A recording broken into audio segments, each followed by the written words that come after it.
आणि महाराष्ट्र दिनानिमित्त राज ठाकरे यांनी एक खास रील बनवलाय। रील स्टार अथर्व सुदामे याच्यासोबत हे रील बनवलं आहे। मराठी भाषेचा वापर आणि महत्त्व यावर हे रील बनवण्यात आलंय। राज्याची नाही तर संस्कृतीची ज्ञानोबा तुकाराम छत्रपती यांनी खरं तर महाराष्ट्र घडवला। काय अथर्व कधी आलास? काय चाललंय? 1 मे निमित्त जरा छोटंसं भाषण आहे, ते जरा पाठ करण्याचा प्रयत्न करतोय। भाषण पाठ करतोय? बघू। संयुक्त महाराष्ट्र, टिळक, शाहू, फुले, आंबेडकर, सावरकर, पु ल देशपांडे, मंगेशकर, बाळासाहेब, तेंडुलकर।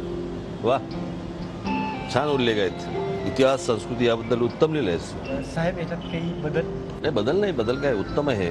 परंतु आपण आज काय करतोय ना अथर्व, हे देखील सांगणं गरजेचं आहे। त्या पिढ्यांनी त्यांचं कर्तृत्व गाजवलं आणि महाराष्ट्र मोठा केला। आज आपण असं काय करणार आहोत ज्याच्यातनं अजून महाराष्ट्र पुढे जाईल?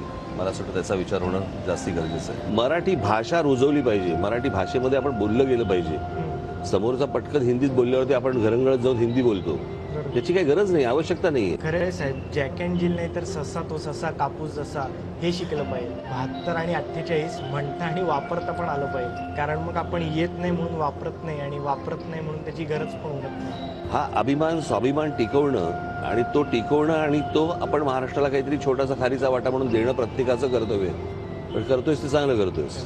माझ्या शुभेच्छा तुझ्याबरोबर आहेत। जय जय महाराष्ट्र माझा।